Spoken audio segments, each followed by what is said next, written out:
Hello दोस्तों, आपका मेरे YouTube channel study with Simi में एक बार फिर से स्वागत है। आशा करती हूँ कि आप सभी अच्छे होंगे। दोस्तों, पिछले 2 दिन मैं वीडियो अपलोड नहीं कर पाई थी, कुछ रीजंस थे कि करंट अफेयर्स के कुछ इंपॉर्टेंट क्वेश्चन मैं आपके लिए लेकर आई हूँ। तो चलिए शुरू करते हैं। लेकिन उससे पहले अगर आप मेरे चैनल पर नए हैं, फर्स्ट टाइम विजिट कर रहे हैं, तो चैनल को सब्सक्राइब कर लें और साथ में बेल आइकन को प्रेस करना ना भूलें ताकि सभी वीडियोज़ की नोटिफिकेशन आपको मिलती रहे। तो चलिए शुरू करते हैं। आज का फर्स्ट क्वेश्चन, जून महीने में सड़क हादसों में कितने प्रतिशत की कमी आई है। दोस्तों, अभी जून महीने में जो आंकड़े चेक किए गए हैं उनमें 17.64 की कमी आई है, 64% की कमी आई है। 2019 में अगर सड़क हादसों की बात की जाए तो जून महीने में 890 हादसे हुए थे और प्रतिदिन के हिसाब से 30 मामले होते थे। लेकिन अभी 2020 में सड़क हादसे जो हैं 733 जून महीने में आए हैं और प्रतिदिन के हिसाब से अगर बात की जाए तो 24 जो हैं हर रोज़ मामले आते हैं। ठीक है दोस्तों, और अगर पिछले साल 2019 में जून में 429 लोग जो हैं सड़क हादसों में मारे गए थे, उसी के साथ अगर 2020 की बात की जाए तो ये संख्या घटकर 343 हो गई है। तो थोड़ी सी कमी आई है, गिरावट आई है। जो भी अपराध हैं उनमें भी कमी आई है। पीछे हमने क्वेश्चन किया था तो जो अपराध हैं उनमें भी कमी आई है और सड़क हादसों में भी कमी आई है। इसके साथ ही सेकंड क्वेश्चन है, हाल ही में प्रदेश में कितने एस्टेट उम्मीदवारों की प्रमाण वैधता खत्म हो जाएगी।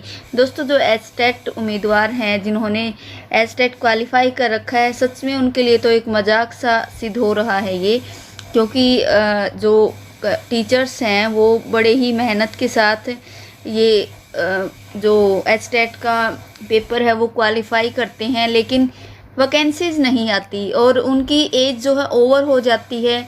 और यही अब की बार भी हुआ है। हरियाणा में जो एस्टेट उम्मीदवारों की प्रमाण वैधता है वो 90,000 जो टीचर्स हैं ना दोस्तों, जिन्होंने, चाहे वो प्राइवेट टीचर्स हैं, क्योंकि प्राइवेट ही हैं जब तक उनका सिलेक्शन नहीं होता, बट उन्होंने एस्टेट क्वालिफाई कर रखा है। और अभी जुलाई में 90,000 जो उम्मीदवार हैं एस्टेट, उनकी वैधता ख़त्म हो जाएगी जुलाई 2020 में, क्योंकि उनका जो ये एस्टेट का पेपर था ना दोस्तों, वो हुआ था 2013 में और उन्होंने क्वालिफाई किया था 2013 में और 2018 में, क्योंकि पहले ये 5 साल की वैधता होती थी, 2018 में ये ख़त्म हो जाता, लेकिन सरकार ने इसके 2 साल और एक्सटेंड कर दिए थे कि 5 की बजाय अब ये जो वैधता है वो 7 साल रहेगी।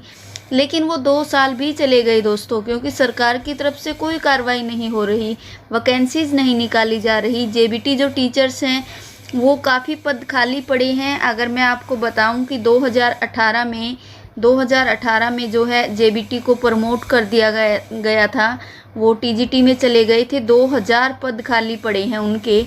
इसके अलावा अगर मैं रिटायरमेंट की या फिर जो भी डेथ हो जाती है या फिर अन्य कारणों से जो पद खाली होते हैं वो 1000 के करीब जो है पद खाली पड़े हैं।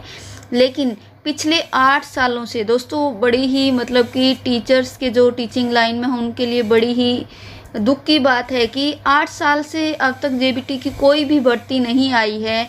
जिन्होंने एस्टेट क्वालिफाइड कर रखा है उनकी जो है एज ओवर एज हो गई है, वो बेचारे 2020 में। इसके साथ ही थर्ड क्वेश्चन है, OD1 फॉर्मूले पर आरक्षण लागू करने वाला भारत का पहला राज्य कौन सा बन गया है। दोस्तों, हरियाणा जो है अब की बार जो पंचायती चुनाव होंगे उनमें OD1 फार्मूले पर आरक्षण लागू किया जाएगा और आरक्षण में महिलाओं को, जैसा कि आपको पता है, इस बार 50% का जो है आरक्षण महिलाओं को दिया गया है, यानी कि 50% महिलाएं चुनाव लड़ेंगी और राज्यपाल से के माध्यम से राष्ट्रपति तक ये केस पहुंचाया गया है। उसके अलावा अगर मैं पहले की बात करूं तो 33% आरक्षण जो है महिलाओं को मिलता था, लेकिन अब जो है ये आरक्षण 50% तक कर दिया गया है और जनवरी-फरवरी में 2021 में ये चुनाव होने वाले हैं। पंचायती चुनाव के लिए भी दोस्तों आपको पता ही होगा कि काफ़ी सारी शर्तें लागू की गई हैं कि पढ़ी लिखी पंचायत अब होगी, पहले की तरह नहीं है कि कोई भी सरपंच का चुनाव लड़ सकता है और जो कर्जे हैं या फिर बिल है वो सारा भुगतान करना पड़ेगा। कोई भी आपराधिक जो केस है उनके ऊपर नहीं होना चाहिए। ये सारी शर्त जो मंजूर होंगी तभी वो जो पंचायती चुनाव है वो लड़ सकता है। ठीक है दोस्तों, इसके साथ ही आज का 4th क्वेश्चन है, हरियाणा में कितने मलजल उपचार संयंत्र लगाए जाएंगे। दोस्तों, मलजल उपचार संयंत्र का मतलब है कि जो हमारा सीवरेज में गंदा पानी आता है, इकट्ठा हो जाता है और उसका मतलब कोई यूज़ नहीं होता। अब क्या किया जाएगा, एसटीपी के माध्यम से उसको जो है साफ पानी किया जाएगा, सिंचाई योग्य बनाया जाएगा, उसको फसलों में सिंचाई के लिए यूज किया जाएगा और गंदे पानी को ऐसे ही बहने नहीं दिया जाएगा। तो वो एसटीपी के माध्यम से ये सारा प्रोसीजर होगा। और अब की बार हरियाणा में 100 मलजल जो है उपचार संयंत्र लगाए जाएंगे और इसमें जो है दोस्तों 74 करोड़ 43 लाख रुपए की लागत आएगी, खर्चा आएगा और कुल एकड़ ज़मीन जो है 11 है, लेकिन जहां पर प्लांट बनकर तैयार होगा वो 6 एकड़ में ये प्लांट बनकर तैयार होने वाला है। ठीक है दोस्तों, हरियाणा में जो कुछ तो पानी को बचाया जा रहा है, आपको पता ही होगा। जो मेरा पानी मेरी विरासत योजना के तहत भी ये काम किया जा रहा है। धान की बुआई जो है उसको कम कर दिया गया है, बोला गया है कि वहाँ पर धान की बजाय फल और सब्जियों की यानी कि बागवानी की खेती की जाए ताकि आय के साधन भी बढ़ें और पानी का खर्चा भी कम हो। और इसमें काफ़ी जो है किसान बढ़ चढ़ कर भाग ले रहे हैं, उसमें धान की फसल की बजाय बागवानी कर रहे हैं वो।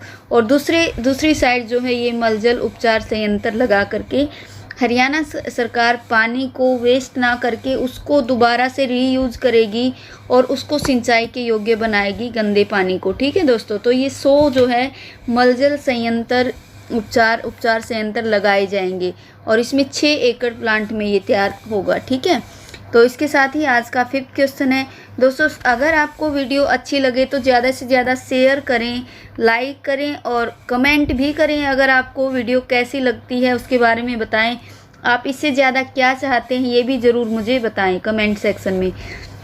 इसके साथ ही आज का 5th क्वेश्चन है, हाल ही में हरियाणा में हर साल कितने गाँव को हरा भरा करने का लक्ष्य किया गया है।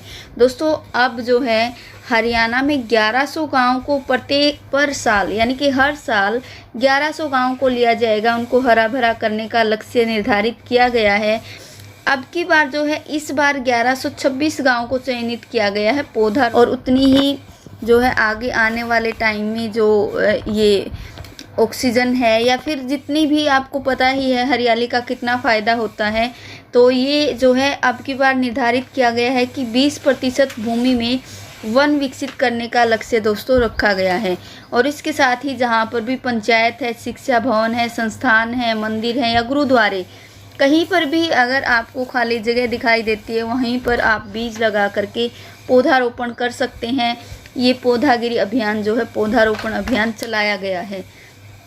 और इसके साथ ही जो आपको हमने पिछले क्वेश्चन में पढ़ा था कि जो दुर्गम स्थान है ना दोस्तों, वहाँ पर जहाँ पर हम जा नहीं सकते, कोई व्हीकल नहीं जा सकता, वहाँ पर ड्रोनों की सहायता से, दोस्तों ड्रोन है यहाँ पर, ड्रोन की सहायता से बीजों का छिड़काव किया जाए। इसके साथ ही 6th क्वेश्चन है, प्रदेश में कितने गांव में महिलाएं सरपंच चुनी जाएंगी।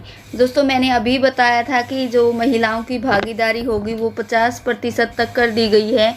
पहले ये 33% थी, लेकिन अब इसको बढ़ा करके 50% किया गया है। और अब जो है 3400 गाँव में महिलाएं सरपंच चुनी जाएंगी। मानसून सत्र पर बिल पास होगा और अब की बार ओड और इवन फॉर्मूले से जो हमारा चुनाव है वो होने वाला है, यानी कि ओड या अब की बार ओड के इलेक्शन होंगे तो नेक्स्ट बार इवन के इलेक्शन किए जाएंगे। 50% महिलाओं को आरक्षण मिलेगा। 6800 ग्राम पंचायतें हैं दोस्तों हरियाणा में, तो 3400 में महिलाएं चुनाव लड़ने जा रही हैं, यानी कि बराबर की भागीदारी महिलाओं की होगी। पंचायत समिति और जिला परिषद में भी बराबर की भागीदारी महिलाओं को दी जाएंगी। दोस्तों, आप सभी को पता है कि महिलाएं किसी भी फील्ड में पीछे नहीं हैं और अब जो लीड रोल करेंगी, सरपंची का चुनाव लड़ेंगी और आगे आके समस्याएं सुनेंगी, उन पर विचार विमर्श करके सभी हल किए जाएंगे। उनमें भी महिलाओं की पूरी भागीदारी रहेगी।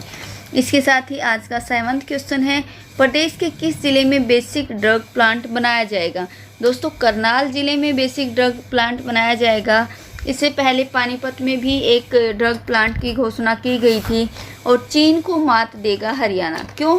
क्योंकि दोस्तों आपको पता है कि चीन से है ना हमारे यहाँ पर काफ़ी मात्रा में दवाइयों के लिए जो रॉ मटेरियल है वो आता था, लेकिन अभी पिछले कुछ दिनों से चाइना और भारत में जो खींचातानी, जो तनाव चल रहा है, उसको नज़र में रखते हुए ये डिसाइड किया गया है कि 41 दवाओं का उत्पादन जो है यहाँ पर किया जाएगा। और केंद्र सरकार की PLI यानी प्रोडक्शन लिस्ट योजना के तहत करीब 7,000 करोड़ रुपए जो हैं इस पर खर्च आने वाला है। ठीक है। और अगर मैं बात करूँ इसमें ब्लक जो ड्रग होता है उसमें क्या होता है, इसमें आपको मैं बता दूं कि जो ब्लक ड्रग होता है ना दोस्तों, इसमें अलग अलग प्रकार की दवाइयाँ जो हैं तैयार की जाती हैं, अलग अलग प्रकार की। और उसमें उन दवाइयों में क्या कुछ होता है, कच्चा माल हम बोल सकते हैं, बेसिक ड्रग बोल सकते हैं, या फिर रॉ मटेरियल, कोई भी नाम हम इसको दे सकते हैं, तीनों ही एक ही बात होती है। इसमें जो अलग अलग दवाइयाँ हैं, जो मेन दवाइयाँ हैं, हाइड्रोक्सीक्लोरिन है, जैसे पैरासीटामोल है, या फिर आपकी सिफ्रॉक्सीमैक्सिन आदि जो दवाइयाँ हैं ना दोस्तों, हाल ही में हमने पीछे जो न्यूज़ सुनी थी कि अमेरिका को हाइड्रोक्सीक्लोरिन की काफ़ी मात्रा में ज़रूरत है और भारत के द्वारा वो प्रोवाइड भी करवाई गई थी। यानी कि हमारा जो भारत देश है वो किसी भी मामले में पीछे नहीं है और अमेरिका को ये दवाई जो है पहुंचाई गई थी। और क्योंकि बीच में ये सुनने में आया था कि जो कोरोना मरीज़ है ना उन पर ये दवाई असर कर रही है, तो इसी को ध्यान में रखते हुए अमेरिका ने भी इसकी मांग की थी। तो अमेरिका जैसे देशों में भी इसकी मांग है। और विश्व स्तर पर अगर देखा जाए तो निर्यात में कुल दवाओं का 35% योगदान जो है भारत का है दोस्तों। ठीक है। तो ये जो है बहुत ही बड़ी बात है कि हरियाणा में सारी कंपनियां जो हैं आगे आ रही हैं, सहयोग कर रही हैं। और हमारा हरियाणा जो है आत्मनिर्भर भारत और फिर हरियाणा आत्मनिर्भर बनने की कगार पर है।